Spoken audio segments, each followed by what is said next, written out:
ছোট পর্দার জনপ্রিয় নাট্য নির্মাতা রাফাত মজুমদার রিঙ্কুকে গুলশান এলাকা থেকে পুলিশ গ্রেপ্তার করেছে।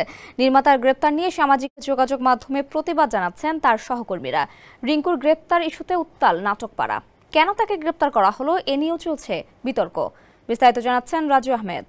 ছোট পর্দার জনপ্রিয় তরুণ নাট্য নির্মাতা রাফাত মজুমদার রিঙ্কুকে গ্রেপ্তার করেছে পুলিশ। শনিবার রাতে গুলশান এলাকা থেকে সন্দেহভাজন হিসেবে তাকে আটক করা হয়। বিষয়টি নিশ্চিত করেছেন রাজধানীর গুলশান থানার ভারপ্রাপ্ত কর্মকর্তা ওসি তৌহিদ আলম। এদিকে এই নাট্য নির্মাতার গ্রেপ্তারের বিষয়টি প্রকাশ্যে আসার পর এ নিয়ে নিন্দা ও প্রতিবাদ জানাচ্ছেন সহকর্মীরা। 250-টিরও বেশি ডিজাইন অপশন নিয়ে ওয়ালটন স্মার্ট ফ্রিজ, বোঝে আপনার প্রয়োজন। সেই তালিকায় রয়েছেন আরেক নাট্য নির্মাতা সাইফুল হাফিজ খান। শনিবার রাতে কালবেলার সঙ্গে কথা বলেন তিনি। নির্মাতা জানান, আচমকাই এই ঘটনা কেন ঘটলো, এর পেছনে কি কারণ থাকতে পারে তা এখনো জানা যায়নি। আনুমানিক রাত 12টার দিকে এক ফোন কলে বিষয়টি জানতে পারেন তিনি। এরপর খোঁজ নিলেও তেমন কোনো তথ্য জানতে না পাওয়ায় তার ফেসবুক প্রোফাইলে এক পোস্টের মাধ্যমে প্রতিবাদ জানান এই নির্মাতা।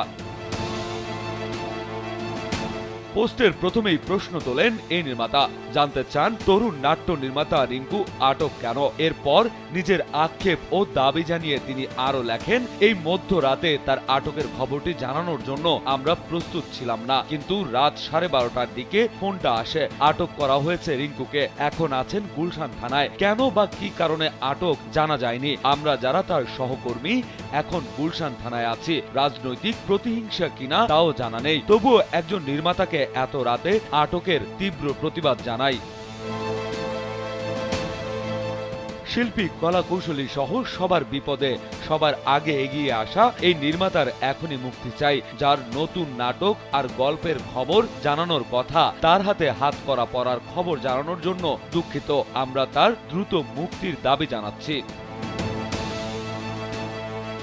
নির্মাতা রাফাতের আটকের ঘটনায় আরো অনেকে উদ্বেগ প্রকাশ করেছেন। পরিচালক, চিত্রনাট্য দীপঙ্কর দীপন তীব্র প্রতিবাদ জানিয়েছেন। এদিকে রিঙ্কুর আটকের পর সামাজিক যোগাযোগ মাধ্যমে এক আবেগঘন পোস্ট দিয়েছেন অভিনেতা খায়রুল বাশার। তিনি লিখেছেন, আমি বিশ্বাস করি এবং আমি জানি নির্মাতা রাফাত মজুমদার রিঙ্কু কখনো কারোর ক্ষতির কারণ হতে পারে না। পোস্টের শেষে তিনি বলেন, যদি রাজনৈতিক প্রতিহিংসার শিকার হয়ে সে আটক হয়ে থাকে, তাহলে এই পরবর্তী সময়ে সকলের উচিত যার যার অবস্থান থেকে এমন পদক্ষেপের প্রতিবাদ করা। দ্রুত নির্মাতা রিঙ্কুকে মুক্তি দেওয়া হোক। বেশ কয়েক বছর ধরে নিয়মিত নাটক নির্মাণ করে চলেছেন রিঙ্কু। তার নির্মিত নাটকের সংখ্যা প্রায় 2 শতাধিক। নির্মাতার বেশিরভাগ নাটকই দর্শকের পছন্দের তালিকায়। রিঙ্কুর নির্মিত নাটকগুলোর মধ্যে রয়েছে বোধ, রঙিন আশা, পুতুলের সংসার, ইতিবৃত্ত, নরসুন্দরী, কবর বন্ধন, ব্লগার মিতু, জাল, কাটুস, অতিরিক্ত, নোঙ্গর, রিক্সা গার্ল সহ অসংখ্য। নাটক নির্মাণ করে পেয়েছেন বেশ কিছু পুরস্কার। এর মধ্যে রয়েছেন দীপ্ত টিভি অ্যাওয়ার্ড ও মেরিল প্রথম আলো অ্যাওয়ার্ড। রাজু আহমেদ, কালবেলা।